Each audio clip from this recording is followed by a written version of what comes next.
I'm going to kick off and welcome you this morning because uh, we've got an action-packed session for you this morning, loads to take in, and two of us sharing some pretty cool insights with you.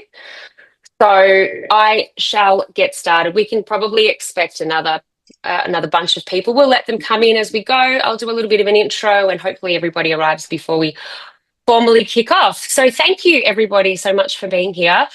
My name is Kiarne Treacy. I'm the founder and CEO at Sustainable Choice Group and the director of the Leaders in Sustainability Network, where you have found yourselves today. The Leaders in Sustainability Network was born from customers asking for support, help, resources and expertise in progressing sustainability, taking action and doing it well. And so we've done tens of these sessions. They're always really interesting. We have a no boring stuff rule. I've already warned Dharshi about that. So we'll hopefully make this a really interesting one for you today.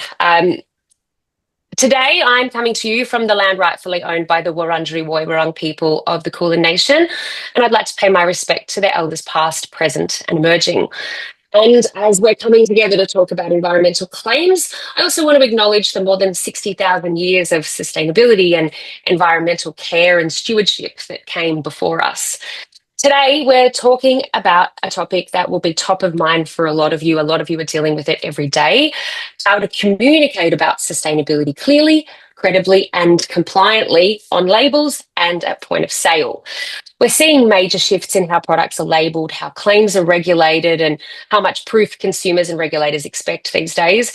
We know that digital product passports are a hot topic, the evolution to a 2D barcode and of course the age of consumer demand for transparency and trustworthy brands. We've also seen the ACCC's threats become realities recently with a number of fines and court cases coming down specifically around greenwashing. There are three particular cases recently that had they done this masterclass and used the framework, they would have identified the issues in place that have since been taken to court. And I can maybe point some of those out as I go through with you. Today, I'm going to walk you through how to stay credible and clear on the pack. I'll start with a masterclass on the ACCC's greenwashing guidance, and I've decoded it for you to apply it to on-pack and in-market messaging. In my opinion, this is the absolute easiest way to avoid greenwashing. We've built a formula that is essentially foolproof, and you can check me on that later if you disagree. I'm going to give it to you to take away at the end of this session, and you'll be able to start applying it the moment that you log out of the meeting. Then I'll be delighted to pass over to Dharshi, who is the Manager of Sustainability and Circularity at GS1. And she's right in the centre of the organisation who sets the standards for barcodes and supply chain transparency. So Darshi's going to talk to you about product labels and best practice in the age of transparency and customer trust. So lots and lots to get through. We've got over 140 people registered. There's somebody who's not on mute. You might want to just pop yourself on mute. We've got, I think, 140 odd people registered. I'm not sure how many people have already arrived, but I just want to say that I deeply respect and value the time that you're all taking out of your day to share with us. I promise you that we've structured this in a way that every one of the next 60 minutes should be valuable. And at the end, I'll be doing a demonstration for you that is a world first. So it's worth hanging around for that. If you have any questions, please pop them into the chat and my team will do their best to respond along the way. We'll have time to get through some of the big questions towards the end of the session. And then anything that we haven't got to, we'll send the answers around in our wrap-up email later today. Or if there are any curly questions, we might need to send the answers once we find them. So what I think we'll do is get right into it. So we have a lot of people in there today. Here we go. And makes trustworthy environmental claims on and off the label. I've just wasted 1 minute of your time. I apologise. I just wanted to share very quickly a little bit about me and why I think that I should be sharing this information with you and a little bit of my background. So the reason that this is all very familiar to me, I'm a career marketer, have been for 17 years, and I've worked on brands both locally in Australia and globally. I'm a marketing agency owner and director, as well as a highly experienced ESG professional. And I think probably the most important thing is that I've worked in very, very highly regulated industries my whole career. So financial services, child safety, motor vehicles, telco, and now ESG. So I understand a lot about applying Australian consumer law to my marketing. I am the founder and CEO at Sustainable Choice Group. This is a group of our brands. Sustainability Tracker is our hero tech platform, which you will probably be familiar with. We are a certified B Corporation. We are also recognised by the Australian Financial Review as sustainability leaders. And we have already been trusted by the partners who shape the industry. This is just a handful of our partners here. But just so you know, we know what we are talking about. All right, I'm going to preface this by saying that I am not a lawyer and I do not claim to be. So if you are looking for legal advice, then we can certainly point you in the right direction because we know quite a few. But to give you an overview of Australian consumer law and how it's applied. So the law is a single law for all Australian businesses that protects consumer rights, and it's about promoting fair competition. It is one law. It applies even though we would say we're putting a bit of a green lens over that law. Essentially, it's one law about being fair and not misleading your consumers. The regulator, the ACCC, is an independent authority that acts as the regulator of that law. So that's who people go to complain if they think there is a breach of the law. But who are you really needing to convince when it comes to sustainability on the label? The regulator has laws. They're black and white. They're designed to be fair and reasonable, and they can take legal action and enforce penalties on you. But the court of public opinion is guided by their own personal beliefs and values. There are no laws on TikTok. They can fuel others without just cause, and they can harm your reputation and then provoke the regulator. So the court of public opinion, first they damage you on TikTok and then they go and get you fined with the ACCC. So when you're thinking about compliance, you're not just focusing on the law, you really need to think about the customer at the other side. So according to the ACCC, what is greenwashing? It's where a business uses any claim or omits key information that makes product or service seem better or less harmful for the environment than it really is. That's their definition. They've also got 42 pages explaining that and 8 dot points on, how not to do it. You don't need to read this book right now. I've read it many, many times, and I'm going to unpack this entire thing for you in 5 really easy steps. So, what is greenwashing really? Put simply, greenwashing is the gap between what is fact and the overall impression that you make with a claim. So, today I'm going to give you 5 very quick questions to check your facts and make a trustworthy overall impression. Let's get into it. So, I've made this really, really simple to remember. The acronym is, in fact, FACTS. So, first thing you want to do is check your facts. The appearance of your claims, the context in which you are making them, the transparency of your claims, and then substantiation. And what does that look like?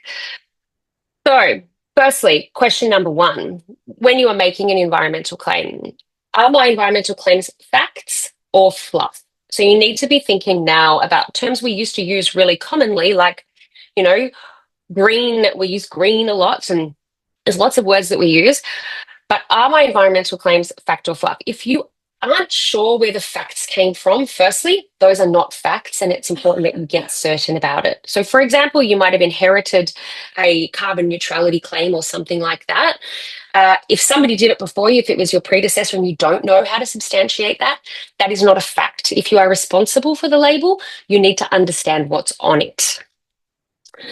Number 2, a reasonable person in your audience should easily comprehend your facts. And what does that mean? It means that if you're talking in science, if you're talking to a science class or that type of audience, they might be more likely to understand those facts if they're science-based. But if you're talking to mums and dads on the back of the label, you really need to think about what words they understand and how they're going to perceive them.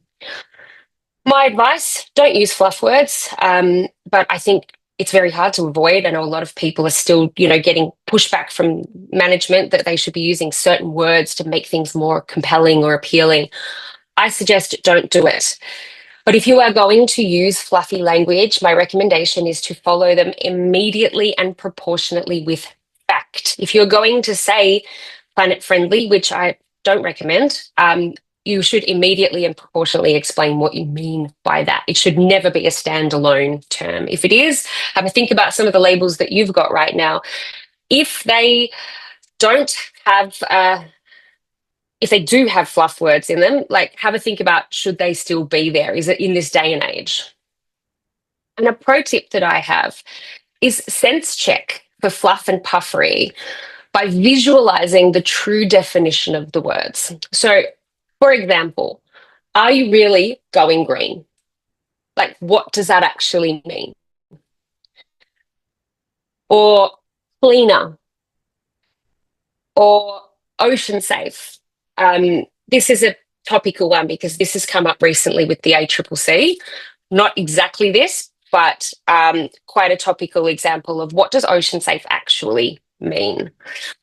Okay, so once you've confirmed that your information is factual and you've avoided using puffy words, you need to consider the appearance of your claims. So does the appearance of my message affect the overall impression of my claim? So what do I mean by that? So imagery, colours, symbols are as impactful as words. They should be an honest reflection of the claims that you are making. So here's an example. If you've got a white virgin cardboard box and you've printed onto it the grain of something to make it appear like it's recycled, this is actually using colour as greenwashing. And it's very serious and it can be taken very seriously. And I've seen this so many times. The hierarchy and scale of your message should also be an honest representation of your impact. If you're going to share a message on the label, consider how much of the label it should take up. So, for example, if you've got reduced plastic, but it's very, very small in the fine print that says up to 5%, you've buried the lead there. We see this every single day. Like, this is an example of misleading and deceiving your customer. Only use trust marks when they are accurate, achieved, and provided by a trusted third party. I'd like to think that we're not making up our own logos anymore, but I still see them.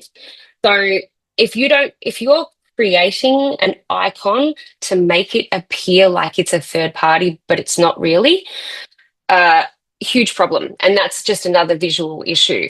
If you do have a range or a product range or a style that you like to sort of call out for its environmental credentials, use words, just don't use symbols. And my pro tip for appearance, and this is a really important one for me, use your own imagery. If you found it on iStock, it's not likely to be an authentic representation of your impact. If you've reduced 50% of your plastic, take a photo of it, show it, and substantiate it. This is a representation of reduced plastic. This is not a representation of reduced plastic. I'm going to do that one more time for you. Something like this is a representation of reducing plastic. This is not. And unless somebody in your team or business has been diving into the ocean and collecting plastic bags and took one out of this turtle's mouth and then took a photo of it, this is not a representation of your reduction in plastic. Be very, very mindful of that. Okay, context. Does the context of making these claims impact how they will be perceived? What do I mean by that? Where is the person standing? Where are they seeing it? How are they absorbing it? And how engaged are they? You need to tailor your messaging to ensure it can be reasonably understood in the time and place that it is intended. So I'm going to give you an example here of a tea brand, a made-up tea brand who has been powering their farms with wind farms, and it takes more and uses more than 25% of their farming manufacturing is covered with these wind farms. They're their own. They've invested hundreds of millions of dollars in this. It's a good news story. This is an article where they have made it very clear how much they've invested and how much it's powering them. They've used an image that they took themselves and the user can then read on if they want more information. Same brand, same story, different application, and different amount of time to absorb the fine print. So here it gets a little bit iffy where, building wind farms for the future, they've got, 25% of our energy usage comes from our own wind farms. It's very small. Potentially, if that had been flipped around, it might have been okay, but still, you've got to think about how much time the user has to absorb that message on the way past. Same image, same story, two very different applications. And here's a third one. So the tea brand has now put this photo that they took on the pack and on the shelf. Without the context of what that actually means, this just appears to be a world-saving tea brand, and it gives them an unfair advantage on the shelf. There's not enough information on here, and this is a perfect example of a brand who has used their own imagery in 3 different ways, and they've gone from not green at all to totally greenwashing without actually changing the story. So, other things to consider: laws, regulations, and industry standard practice should not be used as a promotional message. So, if you're like asbestos free, for example, well, that's an expectation, isn't it? But here's an example of a bunch of bottles on a shelf that are all likely to be recycled in the same jurisdiction. They're all likely to be made of the same thing and similarly recyclable. Yet one of these is put this big green recycling symbol to make them appear better than the rest. This is an example of just because it's true, and if it's standard practice, calling it out to that extent is potential risk of greenwashing. And then very much in particular, at the point of purchase, an unfair advantage puts you at a greater risk. So it puts you at a greater risk because, according to the law, but it also puts you at a greater risk according to the likeliness that your competitors will complain. Because if you were the tea brand number 2 on this shelf, you'd be pretty disappointed if you had similar credentials, but you just weren't greenwashing your labels and somebody was choosing the other brand over yours. So this is the other court of public opinion is your competitors. And I would say it's 50-50 on consumer complaints and competitors complaining to the ACCC and getting them worked up. Okay, here's my pro tip for this. If you're in doubt about the context, simulate the experience before making the claims publicly. So mock up the billboard. Ask somebody what they think of it. Have a look at it in context and think, which of these words can I see and which can't I?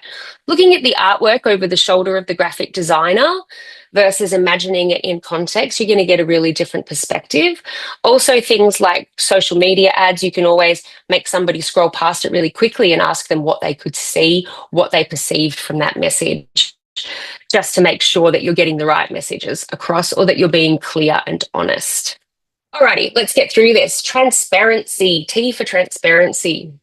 Have I been completely transparent, or is there more to this story? So, if your claim is conditional, follow it immediately and proportionately with the conditions. Give an example of what I mean by that. For example, this might be a compostable mailer, but is it compostable at home, or is it industrially compostable only? Does the sticker need to be removed from this label in order to make it fully compostable? This is where following your claims with the conditions is mission critical. If you can't control the outcome, don't claim it as fact. We've seen a huge case of this recently. This presentation happened before this huge case, but it's such a typical example of using a future hope as a marketing message. This has recently put some massive companies in really, really hot water. If you can't control the outcome, if you haven't achieved it yet, it's not a marketing message. You can't claim it as fact. This is the kind of information that belongs in your reporting. Write the news articles and website articles about it because it's a good news story if these are your plans, but they are not sales and marketing messages. If you're marketing a positive change, you should disclose any resulting trade-offs. So it's the thing about transparency. You don't have to tell your entire backstory just to justify something great that you're doing. But if you're ditching plastic and you're shipping now glass bottles from overseas, from Indonesia, and the emissions factor on that is 10 times, you probably need to consider that there is a resulting trade-off from that. You are at risk if relevant information has been omitted intentionally or unintentionally. Recently, we've seen a huge case with the ACCC where the brand had done everything right in their minds, and they still got fined $8 million because the ACCC wasn't happy with it, though they had really, really tried. So, the issue is thinking that you're right. You actually need to take it to the next level and really do your research and understand. Well, my pro tip here is to be open about which claims that you're making are certified, which ones are not. Don't keep the customer guessing, and do things like, for example, with our digital labels, you can note if something is self-declared or if it has a third-party certification on it. We make it really easy to showcase that, and you should be doing that too, making it really easy to give your customers the information that they want. Don't keep them guessing. Okay, we're nearly there. So, substantiation. We all know that we need to substantiate our claims. How have you substantiated them? You should have evidence that the claims you are making are accurate and honest. That's a no-brainer. Your evidence should be science-based and from a reliable and reputable source. It can be your own sources if you have done the reporting and testing, but have that available if you need it. Maintain up-to-date records of your evidence, like research, scientific experiments, reports, certifications, and LCAs. You actually really need to have these on hand now. They need to be organised, and they need to be able to get to the consumer as quickly as possible. It needs to be accessible. One of the biggest things about the ACCC's guidance is just because you've got it, if the customer can't find it when they want it, it's an issue. And here's the thing. Most people don't want it. We know that, you know that, I know that. 99% of people don't want to read the entire report. But the 1% that do are often the noisy few. So the ones that want to access the report, consumers want to know that it's there. They want to trust that the information is there. They don't necessarily need to read the whole report themselves. Pro tip, use digital labels. We have digital labels. There's others out there. I'm going to give you a demonstration of a brand new one that we're launching today for you, not long after Dharshi's presentation. But use QR codes, use barcodes, use digital labels to make sure that your customers can access the information that they need and that you can satisfy the regulators. Okay, bonus question. I've added one quick one in. Is it still cool or has it been cancelled? Because there's language that we've used for a long time, like carbon neutral, used to be cool, not so cool anymore. Ocean plastic, used to be cool, not so cool anymore. So be really mindful about the fact that the world is changing really quickly. The landscape's evolving. You need to stay across the news. You need to keep across what's happening, and you should be reviewing your messaging regularly. This might be your indicator to, at the end of this session, have a think about reviewing your messaging with your team and applying the facts framework to it. We'll be emailing you this facts cheat sheet with our wrap-up email later today. So you'll be able to read over this, but if you've got notes, you can probably start applying. I'm guessing you've probably started applying some of this in your head as I've been speaking. Okay, I did it. I did it in 20 minutes. Yes. Okay. We'll do questions with everybody together at the end, but I'm handing over to Dharshi right now to take part 2 of our session. Thank you so much for being with us, Dharshi. No worries. Thank you. Thanks, Kiarne. Good morning, everyone, and thank you for having me. I'm Dharshi, the Sustainability Manager at GS1 Australia. So over the next 20 or so minutes, I'm going to run through how one small symbol, so GS1 standard QR code, can tackle just the twin headaches, greenwashing and label overload, while preparing brands for coming up with regulation and point of sale upgrades. We'll start by looking back at why the humble beep of a barcode changed the world, and then move to some of today's packaging pain points, and finally, hopefully, some practical steps that you can take right now. So I'll just share my screen and we'll get started.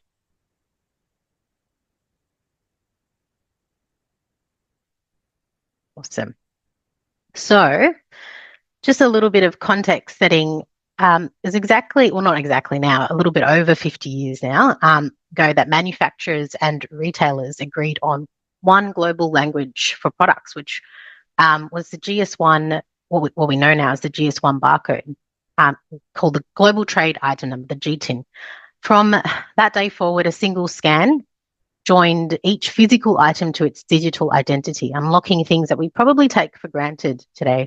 Things like accurate demand planning, inventory visibility, category management. So fast forward to today, there's more than 1 billion distinct products that carry a GTIN, and you hear that GS1 beep 10 billion times every single day, which is amazing. Everywhere from supermarkets, but also, in hospitals. So in short, GS1 standards, they're the most widely used identification system on the planet, sort of quietly in the background transforming how we trade, how we live, care. And all of this was developed by industry way back when. And it's managed by GS1, which is also made by industry and is a global not-for-profit supply chain standards organization. So while the world has evolved, so has consumers' hunger for information, which is, some of the things that Kiarne sort of talked about, not just consumer, but also requirements of regulation.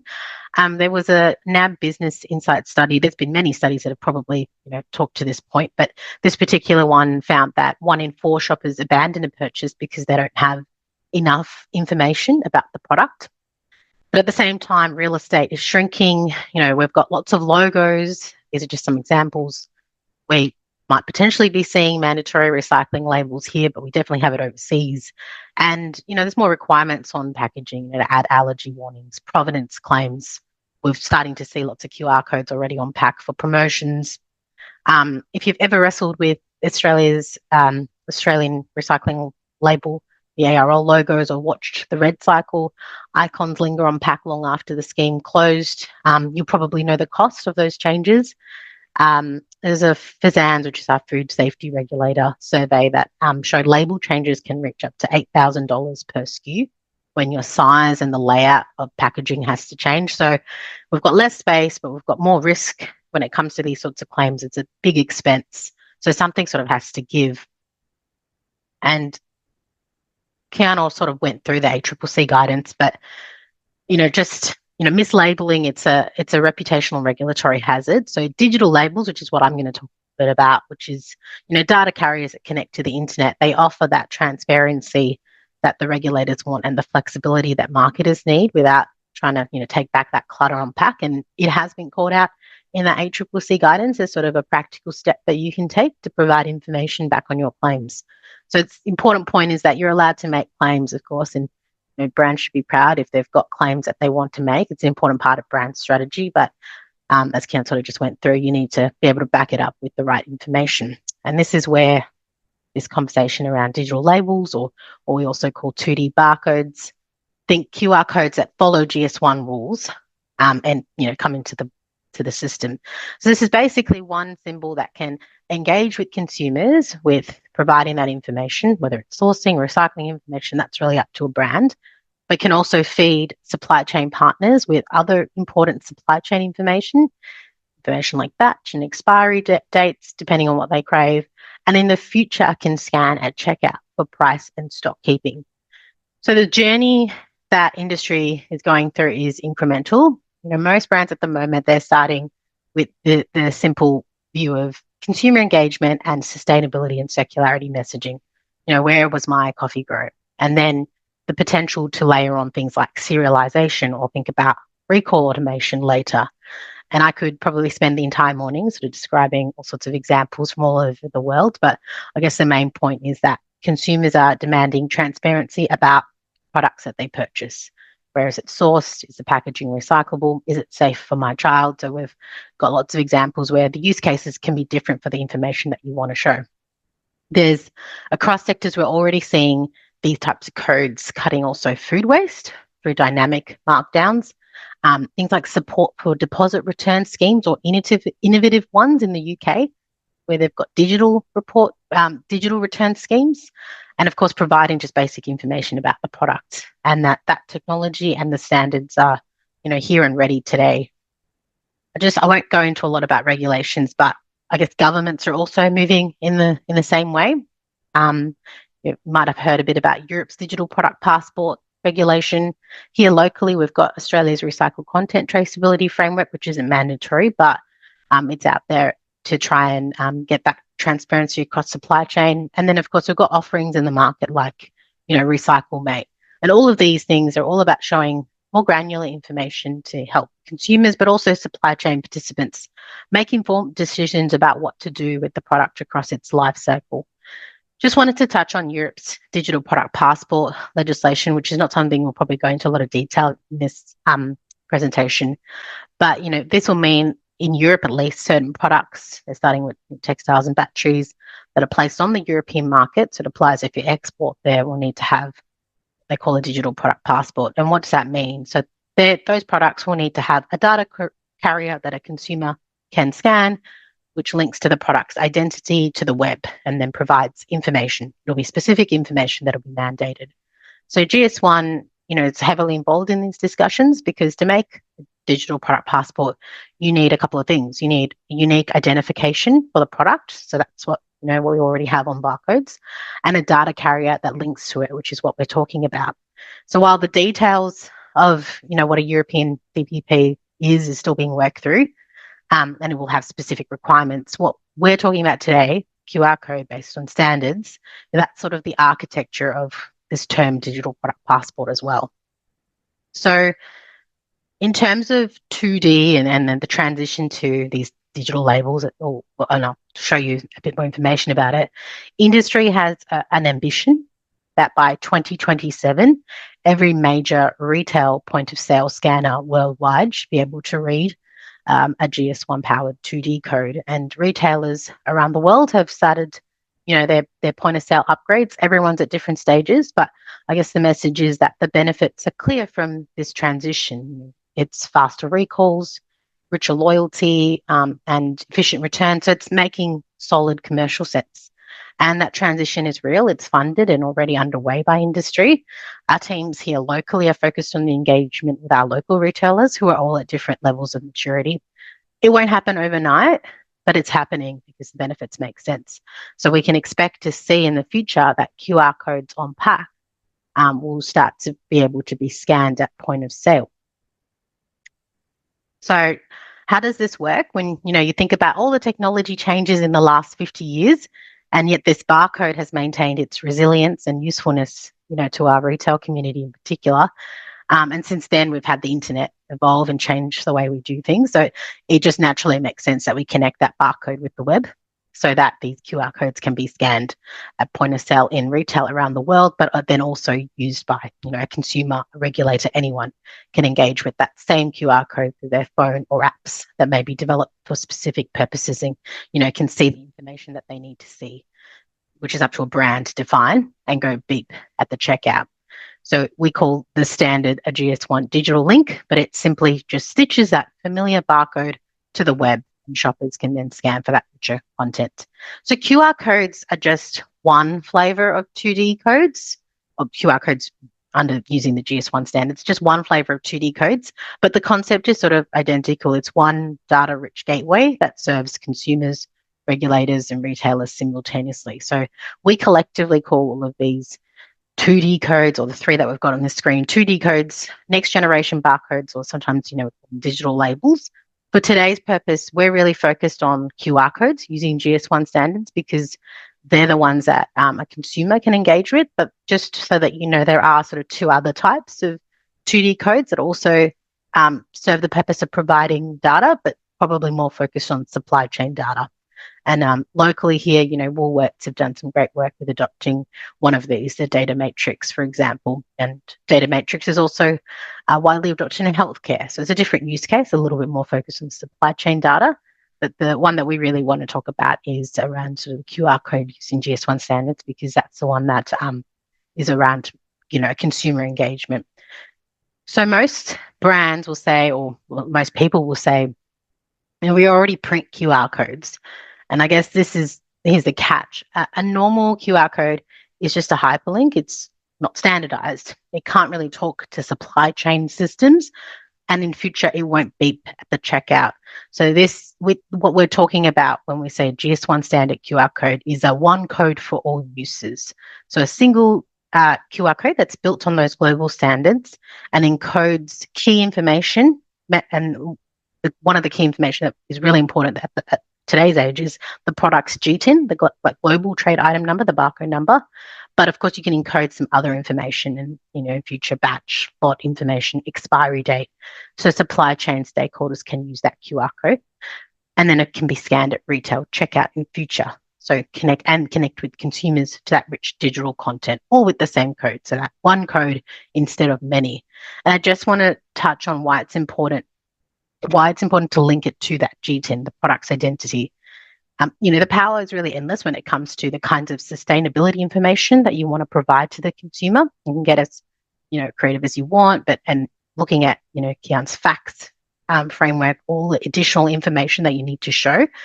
And it's important to think about the information about that product and not just generic information. So thinking about the specific ESG credentials for that product, specific information about the recyclability of that bottle, information about its source. Today, we see a lot of generic information, and I guess that's the difference, and that's one of the powerful things about being able to link that QR code to this particular product.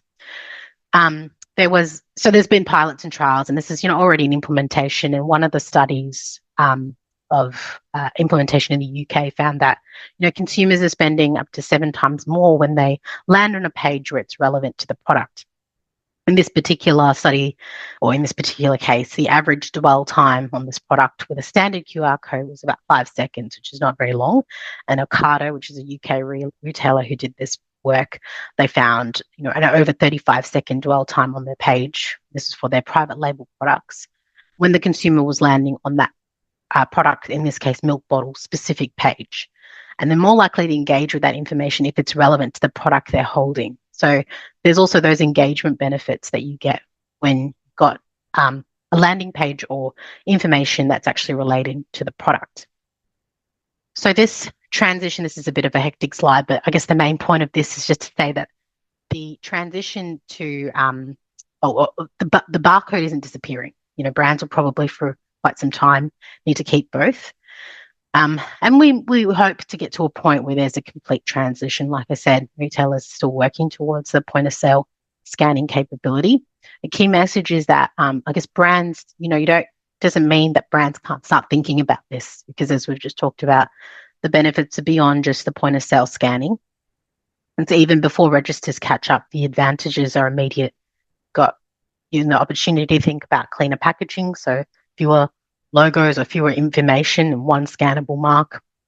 There's a lower change management cost, not changing artwork, looking at changing the web page, and stronger trust, I guess, just, reflecting on the topic of greenwashing that we're talking about, having claims linked directly straight to evidence. So you don't have to wait till 2027, which is this ambition. It's thinking about how can you actually capitalize or work towards this today.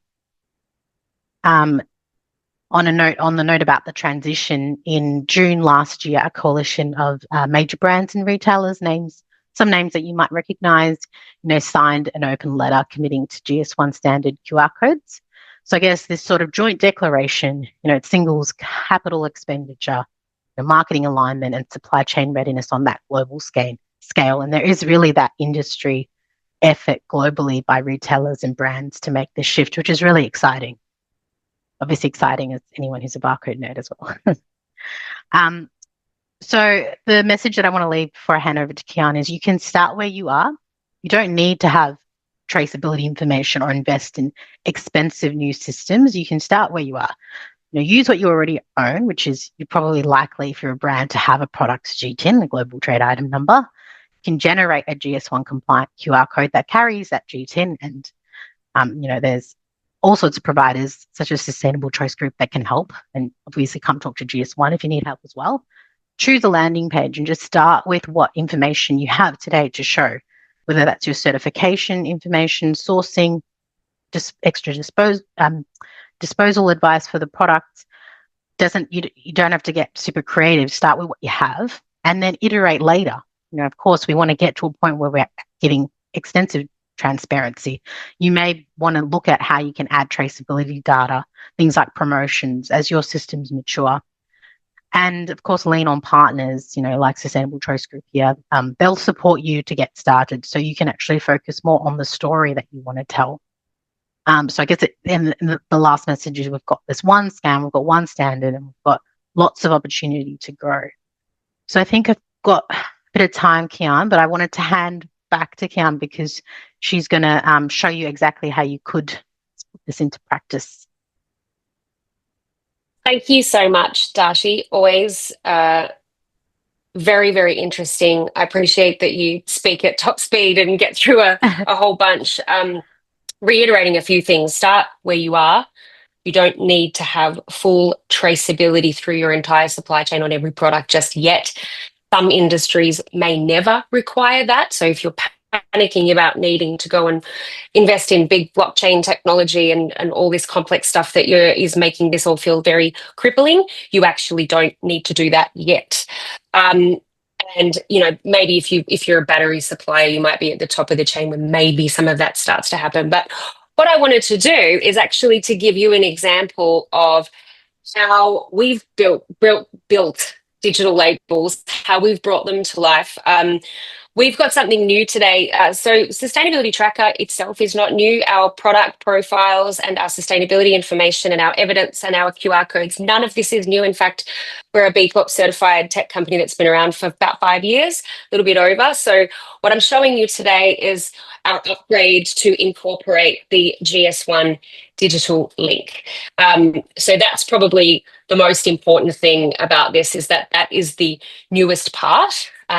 So what I'm going to do is grab the product that I have right here, and I'm going to try and get my phone and everything organized so that I can try and share this with you right now. Alrighty, please hold.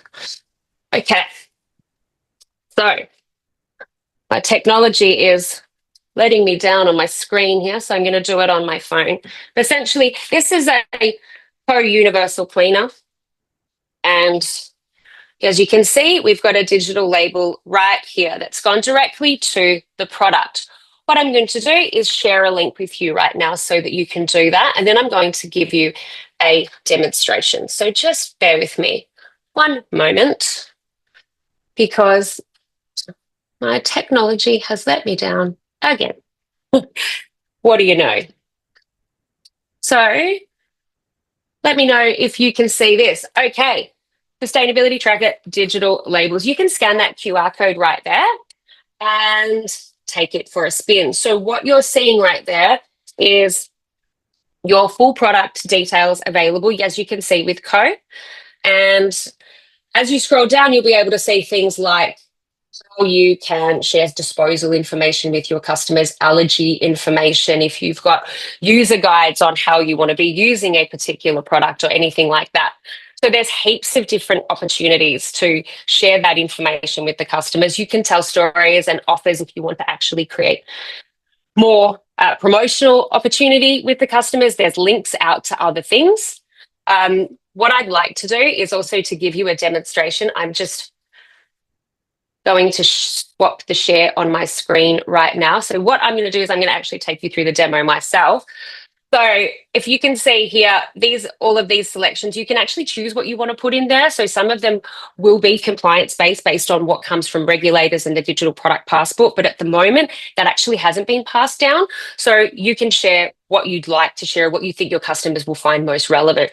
The thing we have, our research says, is that people want to understand the labels and they want to trust the labels. And so you can actually put explanations of the labels that you have. If you've got icons on the pack, like Co has on this pack there, that can go straight to a digital label. And if you want to, you can have your evidence attached right there and then. So that's immediately giving the customer that full trust. And here you can scroll through all of the different labels that this brand has and have them explained and understand what they are and where they came from. Some compliance details, product data, that's optional. Again, some brands might need allergy information. Some might need ingredients or user guides. So here you can see if allergies are important to you, like it is for Co, a user can very quickly not only read what allergy information the brand has, but they can also see the certificate very quickly, all just from scanning one QR code. Not everybody wants to read all of the information, but the option is there. It's not just at the checkout. You can also think about how they can use it at home, user guides on how to use the product, making it really easy.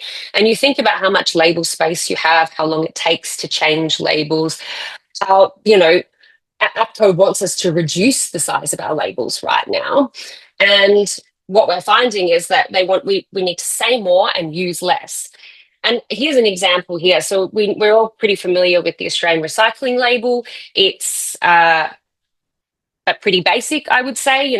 Sometimes it's not that easy to understand, and you obviously don't want to take up any more real estate. But what our app can do is give you more information behind the ARL. So sure, it says curbside recyclable, but what this person needs to know is that they need to remove the bag from the inside of the box before they place it for curbside recycling. And that's a really important factor. And now this opens up the ARL to so many more opportunities, because you can start to share tips and tricks. I often think about the foil example where you can recycle it, but you need to scrunch it up in a ball until it gets to a certain size. That's the kind of information that you can keep in here. Then, of course, you can share your sustainability story and the actions that your brand is taking. And all of this information lives within the Sustainability Tracker platform. So we're very, very excited to be sharing with you today that this is now GS1 Digital Link compliant. So you can actually get to your Sustainability Tracker page. You can get to your digital label using a GS1 compliant digital link. And also, excitingly about that is that our customers, so if you are, I can see probably 10 or 15 of Sustainability Tracker members on the call right now, I'm excited to let all of you know that we've done your first digital label free of charge. It's ready to go. So we wanted to give that to you so that you can take it for a spin. So reach out to Ange or reach out to somebody in my team and say, hey, I want to have a go at my first digital label, and we will share that with your 2D barcode ready to go. Also, if you would like to have a catch up with us and take advantage of the GS1 launch offer, for everybody on this call today, we're inviting you to book a demo in, to meet with us, to take it for a spin.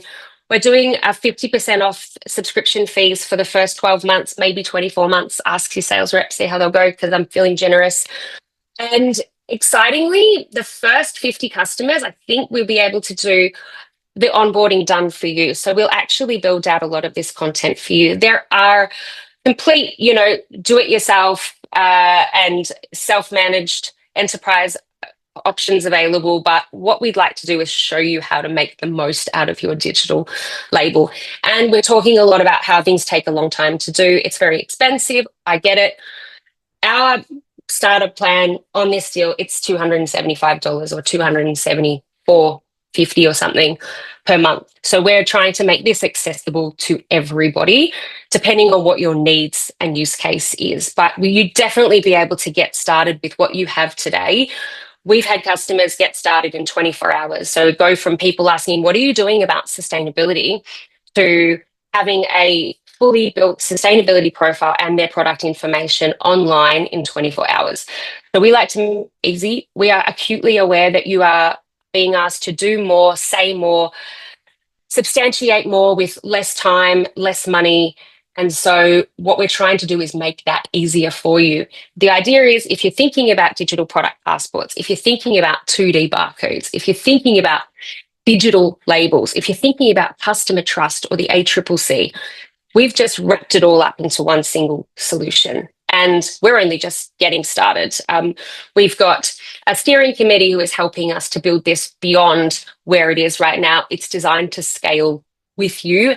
And because we're taking on some early adopters, we'll be very interested to take on your feedback and build for our industry. So we look forward to chatting more to you. So feel free. We'll also send you some information later today if you want to have a sit on it and think about booking a meeting with us at another time. Alrighty, that's that's the end of that bit from me. Feel free to reach out to myself. As I said, members, if you want to reach out to Ange to have a look at getting your own digital labels set up. So I'm going to have a quick look in the chat now and see if there are some questions that we can take. And I can see quite a few. So, can these digital labels be designed so it's the same look and feel and language as the brand, or do they all need to be in the same format? What a great question. Two-part answer to that. Firstly, it's designed to our platform. I can only speak on behalf of our platform, but it's designed to speak in your language. You control the narrative. That's the whole point. Can you format it and customize it entirely yourself? It's not designed to be that, very intentionally. The idea is that the user wants to know how to use these tools. The user wants to know, if I scan this barcode, I'm going to get the labels at the top and I'm going to get the LED information in the middle, et cetera, et cetera. So while you can reorder it and customize the content to suit you and the language to suit you, and of course, your logos and colors, from a user perspective, we are keeping this streamlined, and also from a compliance perspective, it needs a rather robust database behind it. So that's the answer to that one. A question for Dharshi. Dharshi, over to you. How does the 2D QR code separate consumer info, e.g. provenance, sustainability credentials, from data meant for recyclers in the downstream part of the value chain, e.g. material content, at a chemistry level, decommissioning instructions, etc.? Great question.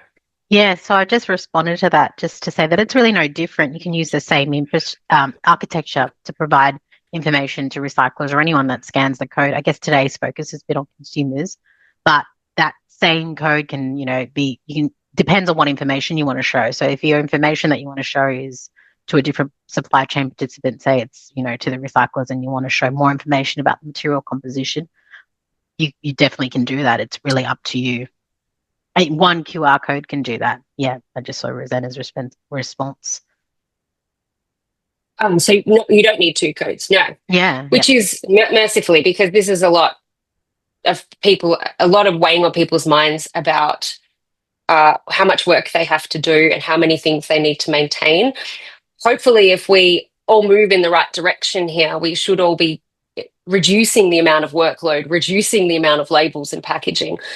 And I think particularly when you think about with APCO right now, trying to reduce our packaging or charge us for the weight of our packaging, what we really want is to be able to have less label and information that can be found elsewhere.